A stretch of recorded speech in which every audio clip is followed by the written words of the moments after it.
नमस्कार, आप देख रहे हैं युग करवट न्यूज और आपके साथ मैं हूं शोभा भारती।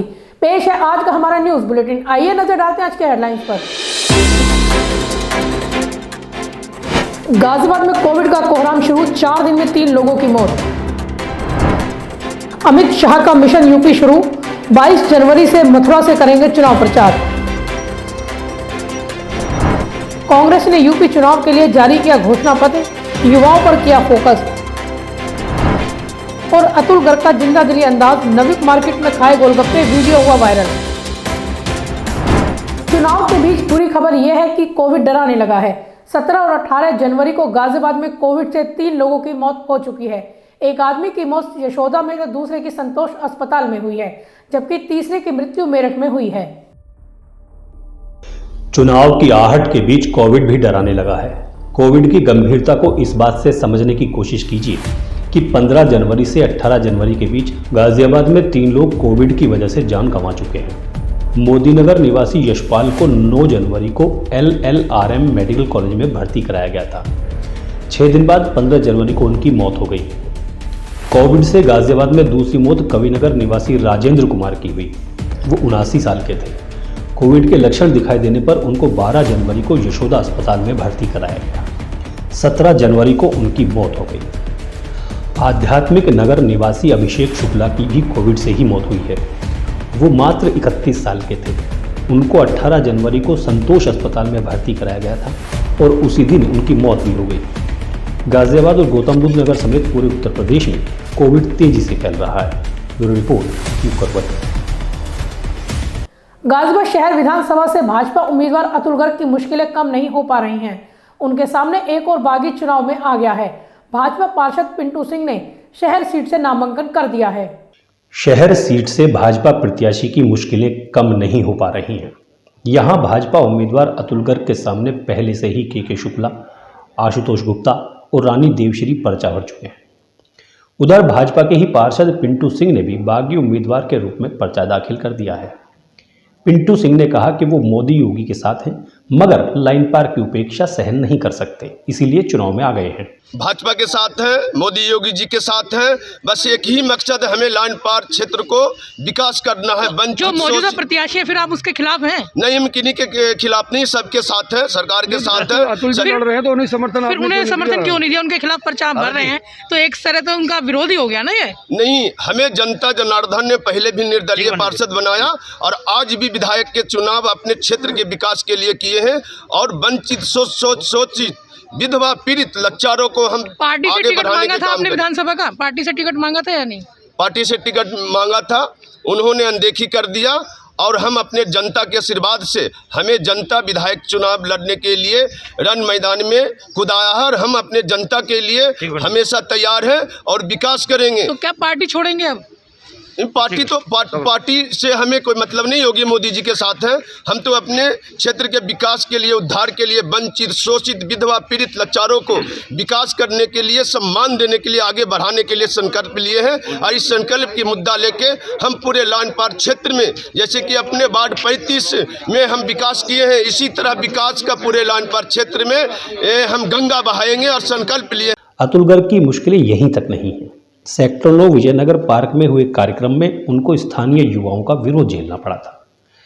यहाँ आए थे, जो हमारी समस्याएं थी, इसके लिए हमने लाइन पार क्षेत्र में मैंने मुद्दा उठाया था। मैं उतरा था जिस चीज़ को लेके, उसको हमारी बात ये ऊपर तक गई। ऊपर तक सुनकर मंत्री जी आए हमारी समस्या सुनने के लिए, पर वो बिना समस्या सुने भाग गए।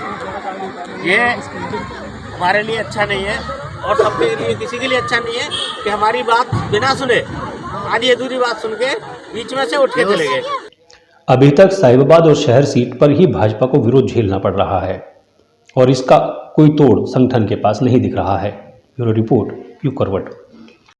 बेशक कई बागी अतुल गर्ग के सामने चुनाव लड़ रहे हों, मगर भाजपा प्रत्याशी अतुल गर्ग की बेफिक्री भी कमाल की है। मुश्किल हालात में भी अतुल नविक मार्केट में गोलगप्पे खाते दिखाई दिए। उनका ये वीडियो चर्चा का विषय बना हुआ है। बेशक भाजपा प्रत्याशी अतुल गर्ग को अपनी ही विधानसभा में विरोध झेलना पड़ रहा हो, मगर उनकी बेफिक्री का अंदाज बहुत ही जुदा है। ये देखिए किस अंदाज में अतुल गर्ग गोलगप्पे खा रहे हैं। अतुल गर्ग ने नवी मार्केट में अपना चुनाव कार्यालय खोला है। वहीं पर एक गोलगप्पे वाला निकल कर जा रहा था। बस फिर क्या था, अतुल गर्ग तत्काल चुनाव कार्यालय से बाहर आए और अपने समर्थकों के साथ गोलगप्पे खाने लगे। अतुल गर्ग का ये वीडियो चर्चा का विषय बना हुआ है। लोग इसे अतुल गर्ग की जिंदादिली बता रहे हैं। ब्यूरो रिपोर्ट, युग करवट। मुरादनगर से भाजपा उम्मीदवार अजीतपाल त्यागी के चुनाव कार्यालय का उद्घाटन हो गया है। इस अवसर पर हवन भी किया गया। भाजपा के सभी दिग्गज उद्घाटन कार्यक्रम में पहुंचे। भाजपा की ओर से मुरादनगर 54 विधानसभा से प्रत्याशी अजीतपाल त्यागी ने अपनी धर्मपत्नी पथिका त्यागी, पुत्र आदित्य अन्नू के साथ अपने चुनावी कार्यालय पर पूजा अर्चना की। विधिवत पूजन और हवन के बाद भाजपा महानगराध्यक्ष संजीव शर्मा, चुनाव संयोजक संजय कश्यप व अन्य गणमान्य लोगों की उपस्थिति में कार्यालय का शुभारंभ किया गया।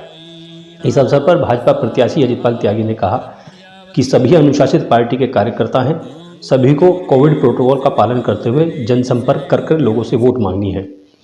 केंद्र और प्रदेश सरकार की कल्याणकारी योजनाओं की जानकारी देनी है। उन्होंने कहा कि योगी सरकार ने अपने कार्यकाल में भ्रष्टाचारियों पर जो कार्रवाई की है उससे भी लोगों को अवगत कराना है। इसके साथ ही लोगों की समस्याओं को हल किया गया है, वह भी लोगों को बताना है।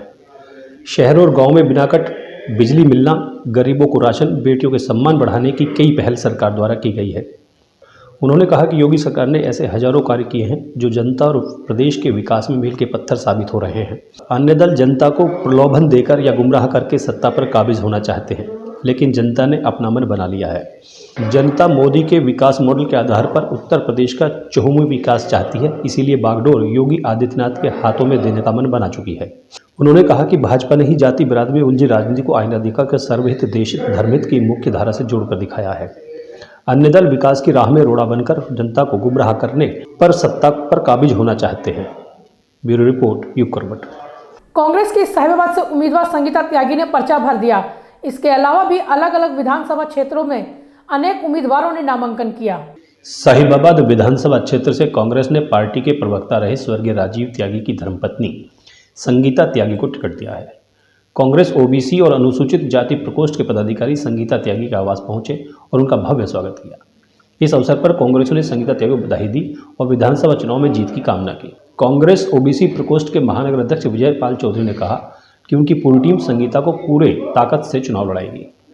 संगीता त्यागी ने भी अपनी जीत का दावा किया। मैं विकास के मुद्दों को लेकर मैदान में उतरी हूँ। जिस तरह से मेरे पति स्वर्गीय राजीव त्यागी जी अपने सपने अधूरे छोड़ के गए हैं, तो मेरा मेन उद्देश्य ये है कि मैं उनके सपनों को पूरा करूं। और उनका सपना था कि वो देश की सेवा करें और विकास के कार्यों को करते रहें। तो मैं उन्हीं उद्देश्यों को लेके मैं आगे चलूँगी और अपनी पार्टी के लिए मैं अपनी जो है पूरी मेहनत करूँगी, पूरा संघर्ष करूँगी। साहिबाबाद विधानसभा क्षेत्र से कांग्रेस प्रत्याशी संगीता त्यागी समेत कई राजनीतिक दलों के प्रत्याशियों ने भी आज नामांकन किया है। संगीता त्यागी कलेक्ट्रेट पहुंचे और नामांकन किया। उनके साथ कार्यवाहक अध्यक्ष कार्तिकेय कौशिक, लोकेश चौधरी भी थे। आज नामांकन का अंतिम दिन था। कई राजनीतिक दलों के साथ साथ कुछ बागियों और निर्दलीय उम्मीदवारों ने भी पर्चा भरा। मोदी नगर से कांग्रेस प्रत्याशी नीरज प्रजापति ने पर्चा भरने के बाद अपनी जीत का दावा किया। हमारा सबसे पहला मुद्दा तो रहेगा महिलाओं पर। महिलाओं के लिए रहेगा कि जो महिलाओं की सबसे ज़्यादा समस्याएं हैं उन पे हम फोकस रखेंगे। जो प्रियंका गांधी जी ने हमारे लिए जो प्रतिज्ञा पत्र दाखिल किया है उस पे पूरा फोकस रहेगा कि महिलाओं के लिए जो स्कूटी और लैपटॉप और उनकी जो उन्होंने प्रतिज्ञाएं रखी हैं उन पे हम पूरा फोकस रखें। नहीं, कोई कार्य नहीं किया मंजू शिवाजी ने, महिलाओं के लिए भी नहीं करा। किसी दूसरी और हमारे नौजवान भाई हैं, किसान हैं, महिलाएं जो कोरोना काल में परेशान हुई हैं, उन्होंने किसी को कोई किसी तरीके की कोई मदद नहीं मिली। गाजियाबाद विधानसभा सीट से विवेक पारुखे ने भी नामांकन किया है। उनका कहना है कि क्षेत्र का विकास रुका पड़ा है। बेसिक शिक्षा का मुद्दा है हमारा जी, और रोजगार का मुद्दा भी है। ओके। और बेसिकली शहर में अर्थव्यवस्था, बिजली पानी की व्यवस्था प्रॉपर सुचारू रूप से, सड़कों को ठीक से चलाना, ठीक से उनका निर्माण करना, ये सब हमारी प्राथमिकताएं रहेंगी। जन अधिकार पार्टी के प्रत्याशी भूपेंद्र नाथ ने साहिबाबाद सीट से नामांकन किया है। इनका मकसद भी क्षेत्र का विकास करना है। साहिबाबाद में कुछ भी विकास नहीं हुआ, सारी सड़कें टूटी हुई है, सारे अपराध भी बहुत ज़्यादा है। जो मेन आजकल दिक्कत ये आ गई है कि जो नेट क्राइम बढ़ गया है, उसके लिए कोई भी रिपोर्टिंग प्रोसीजर्स नहीं है, डिफाइन नहीं है। हर छोटी बात के लिए यहाँ गाजियाबाद दौड़ना पड़ता है। हॉस्पिटल नहीं है हमारे यहाँ। साइबर क्राइम मतलब बड़ा मुद्दा है। साइबर क्राइम बहुत बड़ा मुद्दा है। और सबसे बढ़िया तो हॉस्पिटल्स नहीं है। शिक्षा के लिए हमारे पास कॉलेज नहीं है। मेरी पहले भी प्राथमिकता ये थी, इंडिविजुअल लेवल पे भी यही कर रहा था, पार्टी लेवल पे भी मैं इसी के लिए प्रयास करूँगा। एक अनुमान के मुताबिक सबसे ज़्यादा उम्मीदवार साहिबाबाद और शहर सीट पर ही हैं, जबकि सबसे कम उम्मीदवार मोदीगढ़ सीट पर हैं। हालांकि असली तस्वीर 27 को नाम वापसी के बाद ही सामने आ पाएगी। ब्यूरो रिपोर्ट, यू करवट। कांग्रेस ने उत्तर प्रदेश विधानसभा चुनाव के लिए अपना घोषणा पत्र जारी कर दिया है। इसमें 20 लाख सरकारी नौकरियां देने का वादा किया गया है। इसका नाम भर्ती विधान युवा घोषणा पत्र दिया गया है। कांग्रेस पार्टी आज यहां उत्तर प्रदेश का युवा मैनिफेस्टो रिलीज कर रही है। सोच ये है कि यूपी के युवा का जो भविष्य है, उसके लिए कांग्रेस पार्टी के खोखले शब्द नहीं, मगर एक स्ट्रेटजी। रोजगार हम आपको कैसे दिलवाएंगे, किस प्रकार हम आपको रोजगार दिलवाएंगे। ये नहीं कि हम आपको कह दें कि भाई हम आपको 10 लाख, 20 लाख, 30 लाख, 40 लाख रोजगार देंगे, मगर कैसे देंगे, ये इस मैनिफेस्टो में हमने लिखा है। और ये मैनिफेस्टो सिर्फ कांग्रेस पार्टी की आवाज नहीं है। इस मैनिफेस्टो को बनाने के लिए कांग्रेस पार्टी ने यूपी के युवाओं से बात की है, मीटिंग्स की हैं, और जो उनके विचार हैं वो हमने इस मैनिफेस्टो में डाले हैं। केंद्रीय गृह मंत्री अमित शाह ने यूपी चुनाव के लिए प्रचार की बागडोर संभाल ली है। अमित शाह मथुरा से चुनाव प्रचार की शुरुआत करने जा रहे हैं। अमित शाह 22 जनवरी से अपना अभियान शुरू कर रहे हैं। उत्तर प्रदेश विधानसभा चुनाव के पहले चरण के लिए भाजपा के दिग्गज नेताओं ने कमर कस ली है। केंद्रीय गृह मंत्री अमित शाह 22 जनवरी से उत्तर प्रदेश में चुनाव प्रचार की कमान संभालेंगे। वे चुनाव प्रचार का आगाज मथुरा से करने जा रहे हैं। अमित शाह शनिवार को श्री कृष्ण जन्मभूमि में पूजा अर्चना करने के बाद उत्तर प्रदेश में भाजपा का चुनाव प्रचार अभियान शुरू करेंगे। उल्लेखनीय है कि विधानसभा चुनाव से पहले भाजपा ने मथुरा श्री कृष्ण जन्मभूमि को मुद्दा बनाया हुआ है। अमित शाह के चुनाव प्रचार का शुभारंभ करने के लिए मथुरा को चयन करने के पीछे भी यही वजह दिख रही है। भाजपा विधानसभा चुनाव के दौरान मथुरा श्री कृष्ण जन्मभूमि पर भव्य मंदिर बनाने का मुद्दा जोर शोर से उठा रही है। पश्चिमी यूपी में पहले चरण में मतदान होना है। मथुरा से चुनाव अभियान शुरू करने वाले अमित शाह बड़ा संदेश देना चाहते हैं। वैसे भी इस चुनाव में अयोध्या और मथुरा का बड़ा महत्व है। भाजपा कह भी चुकी है कि चुनाव 80 बनाम 20% होगा। ब्यूरो रिपोर्ट, यू करवट। साहिबाबाद सीट पर भाजपा उम्मीदवार सुनील शर्मा को भी बागियों से मुकाबला करना पड़ रहा है। सुनील शर्मा के सामने सपना बंसल पहले ही नामांकन कर चुकी हैं।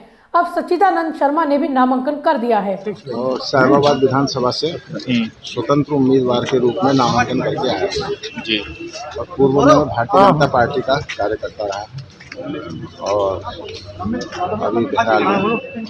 तो आप भाजपा से जुड़े रहे, भाजपा विधायक के खिलाफ ही एक तरह से आप चुनाव मैदान में उतरे हैं, क्या वजह रही आप? साहिबाबाद की जनता परिवर्तन चाहती है और उस परिवर्तन के लिए हमें जनता का आदेश हुआ है, इसलिए हम मैदान में नहीं हो पाएगा।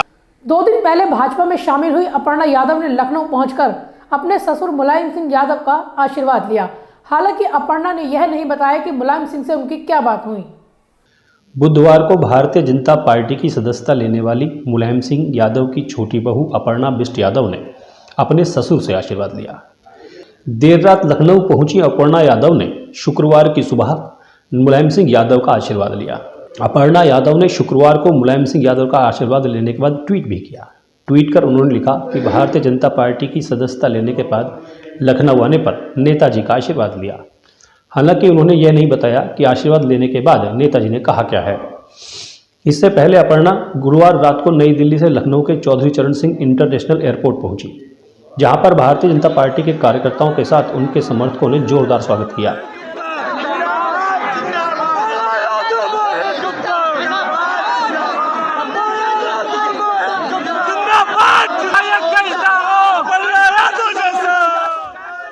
एयरपोर्ट के बाहर उनके समर्थक ढोल नगाड़े के साथ मौजूद थे। उनके आगमन पर जमकर फूलों की बारिश भी की गई। एयरपोर्ट से घर आने के रास्ते पर भी जगह जगह अपर्णा का स्वागत किया गया। समाजवादी पार्टी के संस्थापक और प्रदेश के पूर्व मुख्यमंत्री मुलायम सिंह यादव के छोटे पुत्र प्रतीक यादव की पत्नी अपर्णा बुधवार को भाजपा में शामिल हुई थी। वे 2017 के विधानसभा चुनाव में लखनऊ की कैंट विधानसभा सीट से सपा की प्रत्याशी थी। भाजपा की डॉक्टर रीता बहुगुणा जोशी ने अपर्णा यादव को पराजित किया था। इस चुनाव में मुलायम सिंह यादव ने अपर्णा के समर्थन में जनसभा भी की थी। रीता बहुगुणा जोशी के सांसद बनने के बाद कैंट सीट पर उपचुनाव में समाजवादी पार्टी ने अपर्णा को टिकट नहीं दिया था। तभी से सपा और अपर्णा के रिश्तों में खटास आने लगी थी। ब्यूरो रिपोर्ट, युग करवट। विधानसभा चुनाव में शांति बनाए रखने के लिए प्रशासन हर कसौटी को परख लेना चाहता है, इसलिए लगातार फ्लैग मार्च किए जा रहे हैं। मोदीनगर, मुरादनगर के बाद खोड़ा में भी फ्लैग मार्च किया गया। 10 फरवरी को होने वाले विधानसभा चुनाव को बाधा रहित और निष्पक्षता के साथ संपन्न कराने के लिए आमजनों को मतदान के समय पूरी सुरक्षा का भाव देने के लिए पुलिस और प्रशासन मिलकर काम कर रहे हैं। इसी कड़ी में मुरादनगर थाना पुलिस और बीएसएफ ने एसपी देहात डॉक्टर इरज राजा, सीओ सदर आकाश पटेल और ऋतु सुहास की अगुवाई में मुरादनगर और निवाड़ी क्षेत्र में फ्लैग मार्च किया। वहीं एसपी सिटी द्वितीय ज्ञानेंद्र सिंह और सीओ सेकंड की अगुवाई में खोड़ा थाना क्षेत्र में भी पुलिस और अर्धसैनिक बलों ने फ्लैग मार्च किया। फ्लैग मार्च के दौरान तीनों थाना क्षेत्रों में पुलिस और बीएसएफ के जवानों ने संदिग्ध लोगों और वाहनों की तलाशी लेने के साथ साथ उनसे पूछताछ भी की। ब्यूरो रिपोर्ट, युग करवट। उत्तर प्रदेश प्राथमिक शिक्षक संघ ने जिला विकास अधिकारी को ज्ञापन सौंपा। उन्होंने मांग की है कि विधानसभा चुनाव में शिक्षिकाओं को पीठासीन अधिकारी नहीं बनाया जाए। संघ का कहना है कि शिक्षिकाओं को केवल मतदान अधिकारी बनाया जा सकता है। उनकी पीठासीन अधिकारी के पद पर जो हमारा विधानसभा सामान्य निर्वाचन 2022 है, उसमें पीठासीन अधिकारी के पद पर उन्हें नियुक्त किया गया, जबकि आज तक कभी भी उन्हें इस पद पर नियुक्त नहीं किया गया। उन्हें द्वितीय मतदान अधिकारी के पद पर नियुक्त किया जाता था। तो आज हम जिलाधिकारी महोदय से इसलिए मिलने आए हैं कि आप उन्हें अधिकारी के पद से मुक्त करते हुए उन्हें द्वितीय अधिकारी के पद पर नियुक्त करें, और जो हमारे द्वितीय अधिकारी के पद पर जो जेंट्स टीचर हैं उन्हें पीठासीन अधिकारी पे। तो पीठासीन अधिकारी बनने से मतलब क्या दिक्कतें आएंगी उनको? उसमें सबसे बड़ी दिक्कत ये आती है कि जो महिला हमारी शिक्षिकाएं हैं, जब 10 तारीख में निर्वाचन होगा तो उन्हें 9 तारीख से ही उस बूथ पर जाना होगा, और 10 तारीख तक जब तक वो सारी सामग्री जमा नहीं हो जाएगी, जबकि उसमें रात के 10 और 11, 12 तक भी बच जाते हैं, तब तक उन महिला शिक्षिकाओं को बूथ वहाँ पर रहना होगा और बूथ पर भी उनको रहना होगा। जबकि निर्वाचन के अंदर जो महिला शिक्षिकाएं होती हैं, हमें पहले दिन ड्यूटी पे जाना होता है और अगले दिन सुबह जाकर निर्वाचन प्रक्रिया पूरी करानी होती है उन्हें। तो हमारा यही अनुरोध है कि उन्हें पीठासीन अधिकारी के जो दायित्व है उससे मुक्त करते हुए द्वितीय पद पर उन्हें नियुक्त किया जाए। तो फिलहाल आज के लिए इतना ही। गाजियाबाद और आसपास की खबरों के लिए देखते रहिए युग करवट, और विस्तार से खबरों को जानने के लिए पढ़िए युग करवट न्यूज़पेपर। सब्सक्राइब कीजिए युग करवट। नमस्कार।